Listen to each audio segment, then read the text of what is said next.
नमस्कार। संवाद के एक नए अंक में एक बार फिर आप सभी का स्वागत है। हम सब जानते हैं कि भारतवर्ष एक युवा देश है और आबादी का बेशतर हिस्सा युवा भी हैं और खासकर वर्तमान की अगर बात करें तो एग्जाम्स यानी कि जो एकेडमिक सेशन है उसके फाइनल पेपर्स इस वक्त चल रहे हैं और आने वाले समय में होने भी वाले हैं।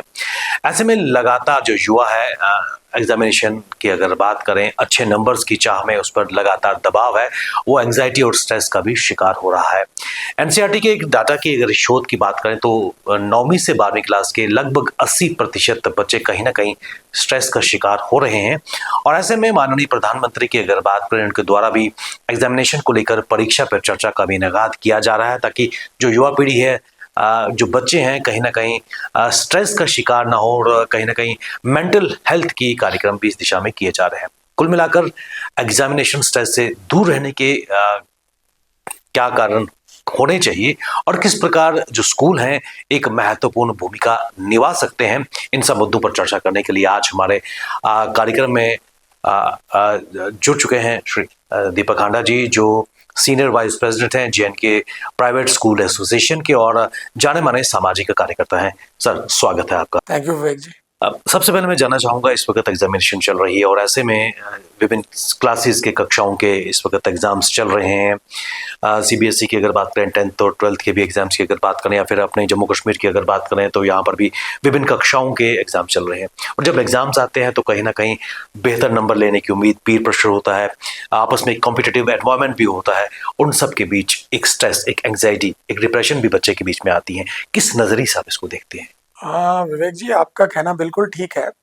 आजकल जो हमारी सोसाइटी का जो एटमॉस्फेयर है, आजकल एक होड़ लगी हुई है कि मार्क्स लेने की बच्चों में एक होड़ लगी हुई है कि मेरे 99 आ गए हैं, मेरे 98 आ गए हैं, मेरे 99.9 आ गए हैं, जो कि मैं समझता हूँ एक बच्चे के डेवलपमेंट के लिए ठीक नहीं है। पेरेंट्स को और स्कूल्स को instead of pressurising students for the betterment of their results, for the benefits of the private schools or the government schools, because see government department में भी they demand कि आपके रिजल्ट नहीं आ रहे। प्राइवेट स्कूल्स का ये होता है कि अगर जिसका रिजल्ट अच्छा होगा उसको ऐड करने का और एडमिशन ज्यादा मिलेंगी।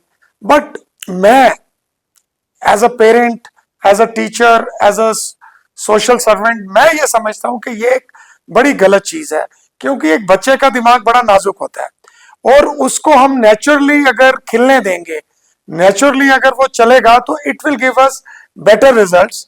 For example when we eat fruits, अगर हम फ्रूट को केमिकल डाल के ग्रो करेंगे तो दिखने में तो बहुत बड़ा दिखेगा, but on the long run it will give problems to a human body. Similarly आज अगर आपका बच्चा मैथ्स में अच्छा है और आप उसको फोर्स कर रहे हैं कि बेटा तेरे हिंदी में 99 क्यों नहीं आए, इंग्लिश में क्यों नहीं आए, फिजिक्स में नहीं आए, this we are doing wrong. Rather than forcing a child to get good marks, we should tell and we should encourage that child कि आप जिस फील्ड में इंटरेस्टेड हो, concentrate on that and try to go to the basics, to the roots of the that field rather than running for the marks.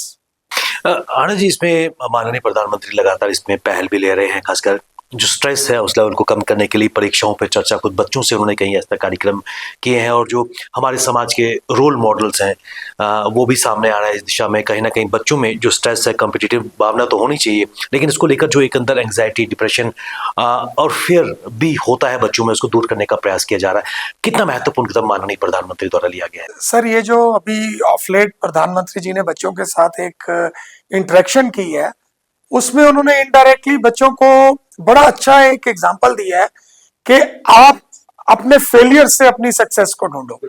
कि अगर आप किसी चीज में पीछे हैं तो आप उसको अपना सबसे बड़ा चैलेंज बनाओ, रादर देन कि आप दूसरे को देखो कि आप क्या कर रहे हो, वो क्या कर रहा है। You better concentrate on yourself. दूसरा, प्रधानमंत्री जी ने एक बड़ी इंपॉर्टेंट चीज बोली है जो आज के युवा, या मैं कहता हूं युवा क्या, बड़ों के पास भी टाइम नहीं है। मेडिटेशन। मेडिटेशन एक ऐसी चीज है जिससे आपका मन शांत होता है और आप में एक पॉजिटिव एनर्जी आती है। रादर देन आजकल ये है कि बच्चा देखता है सुबह 4 बजे तक पढ़ रहा है, फिर 6 बजे स्कूल जाना है, फिर स्कूल खत्म होते ही ट्यूशन जाना है, फिर कोचिंग सेंटर जाना है, फिर उसके बाद घर में प्रेशर के टीवी नहीं देखना, बुक्स खोल के बैठ जाओ, ऐसा नहीं होना चाहिए। प्रधानमंत्री जी ने एक बड़ा बैलेंस्ड उन्होंने ये परीक्षा पे चर्चा पे उन्होंने बोला, और उन्होंने साथ में ये भी बताया कि फेलियर इज अ की टू सक्सेस। एंड उन्होंने बच्चों को कहा कि आप सबके अंदर एक ऐसा गुण है जिसको आपको एक्सप्लोर करने की जरूरत है, और वो गुण एक्सप्लोर करने की ड्यूटी बच्चों के पेरेंट्स की और बच्चों के टीचर्स की ज्यादा है। It is our duty to see what child is capable in what. For example, I will give you an example. हमारे जे&के में आज तक एशियन में एक ही मेडल आया है, भानु प्रताप ने लाया था। Bhanu Pratap was student of my school. At that time I was president of wushu, and मैंने भानु की एनर्जीज देखी, पॉजिटिव वाइब्स देखी, और भानु के साथ 5-6 बच्चों को वुशु में डाल दिया। एंड रिजल्ट ये है कि आज Bhanu is doing so well, he has brought laurels to our country, to our state, specially the first and the it is the only Asian medal we have got. So this is our duty. और मेरे जितने fellow school वाले हैं या हमारे ये जो bloggers हैं, जैसे आप हैं, हमारे media is the pillar of a society, it's your duty कि आप लोग ये बच्चों में लाएं कि बच्चे मार्क्स हार्डली मैटर्स। हमने तो बड़ी बार रिक्वेस्ट की है कि ये पोजीशन सिस्टम बंद हो जाना चाहिए, ये ग्रेडिंग सिस्टम बंद हो जाना चाहिए। बच्चा सिंपल स्कूल को या बोर्ड को ये देना चाहिए, ही हैज पास्ड और ही हैज फेल्ड। एंड ये टीचर्स को देखना चाहिए या प्रिंसिपल्स को रिस्पेक्टिव स्कूल्स के कि सपोज फलाना बच्चा इंग्लिश में अच्छा है, फलाना बच्चा मैथ्स में अच्छा है। हर स्कूल्स ने आजकल एक पीटीएम का रिवाज बना हुआ है आर्मी ने, तो that is the best source to meet parents and tell them कि आप अपने बच्चे को इस फील्ड में आगे कीजिए। और मेरे आपके चैनल के माध्यम से पेरेंट्स को भी रिक्वेस्ट है कि अपने बिजी शेड्यूल से they must come to the schools, to the colleges, to the universities, and they must give some time to their children at their home. These days, I was seeing an article in Times of India. आज से 20 साल पहले जब हम dining table पे खाना खाने बैठते थे फैमिली, तो हाथ जोड़ के पूजा करके खाना शुरू करते थे, और आज जब डाइनिंग टेबल पे फैमिली बैठी होती है तो ऐसे खाना चल रहा होता है। So this mobile is also one of a factor which is creating distances between a family living in a same house. यानी कि कहीं ना कहीं मोबाइल और स्क्रीन टाइम से एक डाइल्यूशन भी आई है, जो परिवार की एक बॉन्डिंग पहले हुआ करती थी, जिसका आपने जिक्र किया। कोविड के दौरान एक नेसेसिटी थी मोबाइल्स, क्योंकि ऑनलाइन एजुकेशन भी आवश्यकता था। लेकिन जो वर्तमान परिदृश्य की अगर बात करें दीपक जी, मैं आपसे जानना चाहूँगा, क्योंकि ये न केवल आप एक एकेडमिशियंस भी हैं और एक खुद एक स्पोर्ट्स पर्सन भी रहे हैं और डिफरेंट एसोसिएशन के साथ आप जुड़े भी रहे हैं, बच्चों को एक स्पष्ट दिशा निर्देश, एक विजन देने का भी प्रयास किया गया है। क्या आज के दौर में पेरेंट्स बहुत ज़्यादा एक्सपेक्टेशंस खासकर एकेडमिक स्तर पर बच्चों से करते हुए नजर आ रहे हैं, और यही कारण है कि स्ट्रेस लेवल बच्चों में उस नंबर दौड़ के पीछे बच्चे ब्लाइंडली भाग रहे हैं, और कई कारण सुसाइड्स या फिर डिप्रेशन, ड्रग्स की ओर बच्चे आज जाते हुए नजर आ रहे हैं? सर, आप जैसे कि पेरेंट्स का है, ये एक मैंने आपको स्टार्टिंग में भी बोला कि पेरेंट्स में एक होल्ड लग गई है कि मेरा बच्चा मेरी फ्रेंड के बच्चे से नंबर ज्यादा है। लेकिन उसके साथ साथ एक पेरेंट्स में चेंज भी आई है sir.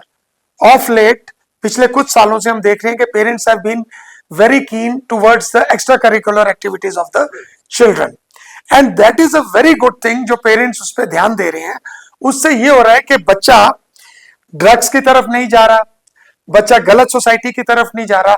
If you keep a child busy not by forcing him to be busy, making him or her busy in the field in which the particular child is interested.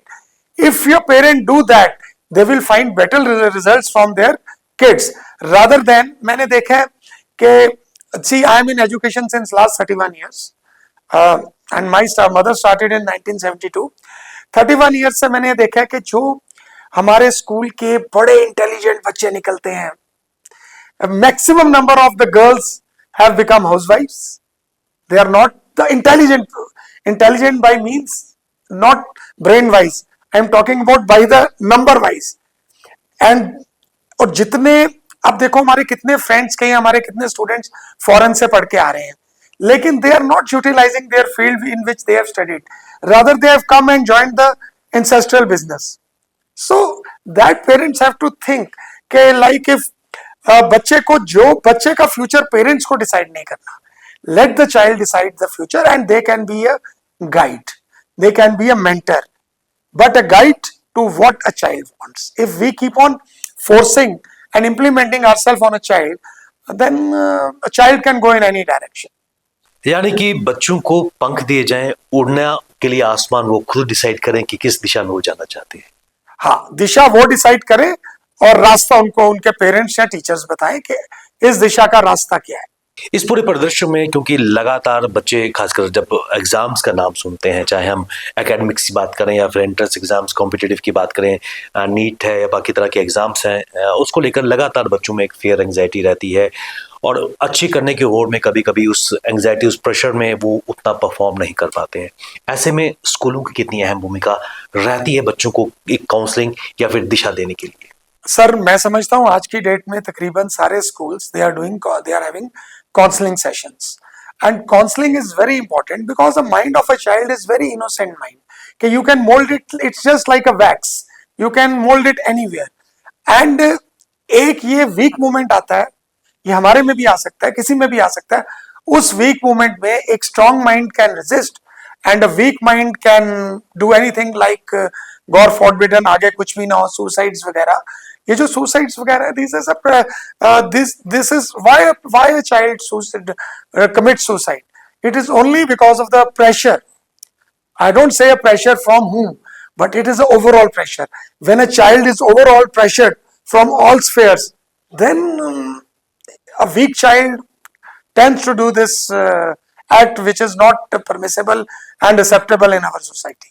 जिस आपने कहा कि school में एक counselling cell का form किया गया, लेकिन बच्चों की संख्या उतनी अधिक होती है, किस प्रकार उनको कोप अप करने का प्रयास किया जाता है? और खासकर क्योंकि बच्चे जो टीचर्स हैं वो बच्चों को बेहतर तरीके से जानते हैं, क्योंकि एक घर से ज़्यादा बच्चे अध्यापक के साथ रहते हैं और कहीं ना कहीं जो टीचर्स हैं बच्चों की साइक को बेहतर ढंग से अंडरस्टैंड करते हैं, तो किस प्रकार एक सपोर्टिव रोल टीचर्स का स्कूल में रहता है? सर, मैं आपके माध्यम से हमारी जो अथॉरिटीज हैं उनको इसी विषय पे एक रिक्वेस्ट करना चाहूंगा।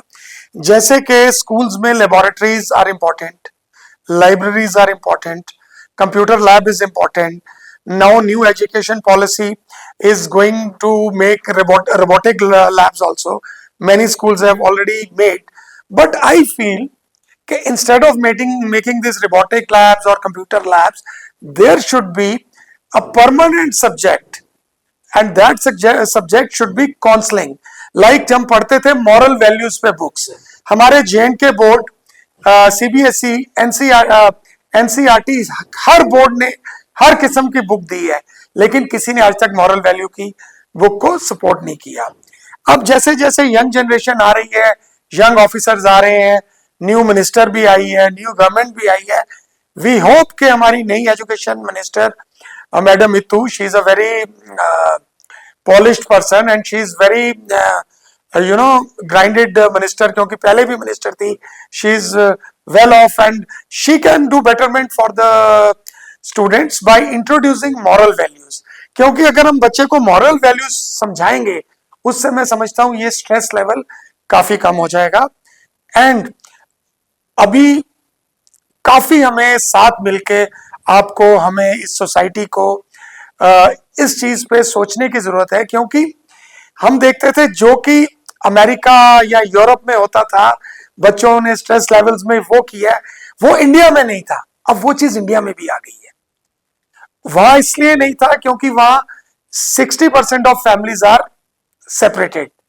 When a child is 14 or 15 they leave the child and they don't understand कि 14 to 20 is the age when the child has to shape up.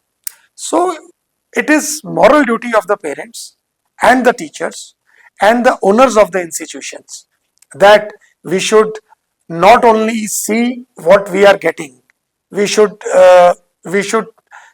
think and we should realize what we are giving. Deepak ji, एक चीज और भी जानना चाहेंगे, इन सब के बीच examination भी आ रही है, प्रेशर भी है और असफलता जिसका आपने जिक्र किया, और माननीय प्रधानमंत्री ने कहा कि फेलियर एक स्टेप होना चाहिए, आगे बढ़ने के लिए एक लिपिंग स्टोन होनी चाहिए, लेकिन इन सब के बीच एक इजी सोल्यूशन भी बच्चों के पास उपलब्ध है। ड्रग्स की तरफ वो आसानी से जा रहे हैं और ड्रग्स हमारी समाज में इजीली अवेलेबल है और उसके लिए डेली बड़ी कंसाइनमेंट्स पकड़ी जाती हैं, लेकिन फिर भी इसका जो जाल है लगातार फैलता जा रहा है और युवा पीढ़ी को खोखला करने का प्रयास हमारे जो पड़ोसी मुल्क है पाकिस्तान निरंतर करता रहता है। ऐसे में पेरेंट्स की, स्कूल्स की और जो फ्रेंड सर्कल है उनकी कितनी अहमियत करें? सर, पड़ोसी मुल्क को ब्लेम करने से पहले मैं अपनी एडमिनिस्ट्रेशन को ब्लेम करूंगा। देखिए, हम जम्मू कश्मीर एक छोटी सी यूटी है और एडमिनिस्ट्रेशन की मर्जी के बिना से यहाँ कुछ नहीं हो सकता। मैं नहीं कहता कि सारे ऑफिसर्स या एडमिनिस्ट्रेशन में everybody is like this, but there are few black ships और उनको ये समझ नहीं आ रही कि वो जो आज कर रहे हैं वो कल उनको, वो जो आज बो रहे हैं कल उनको काटना पड़ेगा। Even they have families. And secondly, जहां तक स्कूल्स का है, कि मैं आपको बताता हूं, हमारी एक प्राइवेट स्कूल्स एसोसिएशन की इस मसले में 6-7 मीटिंग्स हो चुकी हैं। हमने इसमें हर स्कूल को डायरेक्ट किया है कि एक तो कैंटीन्स में रेगुलर चेक किया जाए स्कूल की, स्कूल के बाहर जितने वेंडर्स हैं उनको चेक किया जाए। सेकेंडली, हमारे स्कूल्स में क्या हो रहा है कि we people are doing random checkings of the school bags along with the child. Nobody knows के कब कौन सी क्लास की चेकिंग हो जाएगी। So this is what we can do. And जैसा कि मैंने आपको कहा कि parents should give time to the child. If a parent will keep a child occupied in what he or she wants, I don't think a child will go towards drugs. बाकी drugs is become a very एक नासूर बन गया है और अब तो हमें नाम भी नहीं पता चल रहे कितनी ड्रग्स आ गई हैं, मतलब। और ड्रग्स के इन्फ्लुएंस में आके सुसाइड्स हो रही हैं, ड्रग के इन्फ्लुएंस में आके बच्चे को पता ही नहीं चल रहा क्या हो रहा है। जम्मू में सर शूटआउट्स कितने बढ़ गए हैं। जम्मू इज स्लोली बिकमिंग मुझे तो लग रहा है जम्मू कहीं वो नहीं बन जाए हमारा, वो एक अमेरिका में स्टेट है जहाँ पे बड़ा वो मतलब गन कल्चर और ये कॉमन है। जम्मू में ऐसा कुछ नहीं था सर, ऐसा क्यों हो रहा है, ये एक चिंता का विषय है। दीपक जी, बिल्कुल अंत में यहाँ से क्या संदेश उन बच्चों को जो अभी इस एग्जामिनेशन से गुजर रहे हैं या फिर आने वाले समय में फेस करने जा रहे हैं, एक क्या अप्रोच रहनी चाहिए उनकी? सर, आपके चैनल से मेरी बच्चों को यही अप्रोच है कि मेरी ये उनको सजेशन है कि जब वो एग्जाम देने जाते हैं बिल्कुल ओपन माइंड से जाएं और जस्ट वही सोचें कि उन्होंने पूरा एक साल एकेडमिक ईयर में जो पढ़ा है वो उसको एक पेपर पे लिख दें विदाउट थिंकिंग कि मेरे मार्क्स कितने आएंगे। And I can assure you कि हर एक बच्चे का ब्रेन इतना है कि अगर वो सिर्फ सुना हुआ और समझा हुआ लिखे, बस बहतन रट्टा मारने की बजाय वो ज्यादा नंबर ले सकता है। Secondly, don't think about the results, focus on your hard work and your dedication on your exams. यानी कि परिणाम की चिंता न करें, लेकिन अपना बेस्ट वहां पर दें और सफलता निश्चित तौर पर आपके सामने आएगी। और जिस तरह आपने कहा कि दिनचर्या को बेहतर तरीके से टाइम मैनेजमेंट करने की जरूरत है, प्रॉपर नींद भी करने की जरूरत है और उसके साथ साथ स्क्रीन टाइम कम करने की जरूरत है, तब जाकर ये स्ट्रेस लेवल कम हो पाएगा। सर, मैं तो ये सजेस्ट करता हूं कि जब ये ऑनलाइन क्लासेस सिस्टम स्टार्ट हुआ था कोविड में, तब से बच्चों के पास मोबाइल आ गया, क्योंकि वो हर फैमिली अफोर्ड नहीं कर सकती थी बड़ा टैब या सीपीयू या जो भी, वो अपने मोबाइल्स उन्होंने बच्चों को दे दिए। बट पेरेंट्स को ये समझना चाहिए कि अब ऑनलाइन कल्चर पिछले 2 साल से खत्म हो गया है, स्कूल्स खुल गए हैं, कॉलेजेस खुल गए हैं, तो बच्चों को 12th तक के बच्चों को प्लीज मेरे आपके चैनल से रिक्वेस्ट है कि 12th तक के बच्चों को मोबाइल ना दीजिए। दीपक जी, आप हमारे कार्यक्रम में आए, महत्वपूर्ण जानकारी खासकर अपने मेंटल हेल्थ और एग्जामिनेशन जो चल रही हैं उस पर आपने शेयर किया, आपका बहुत बहुत धन्यवाद। ये थे श्री दीपक खांडा जी, जो सीनियर वाइस प्रेसिडेंट हैं जे&के प्राइवेट स्कूल एसोसिएशन। इन्होंने प्रकाश डाला कि किस प्रकार इस एग्जामिनेशन पीरियड में जो मेंटल हेल्थ है वो कितनी इंपॉर्टेंट है और वहीं सफलता की कुंजी है। बने रहिए आप हमारे साथ, हमें दीजिए इजाजत, नमस्कार।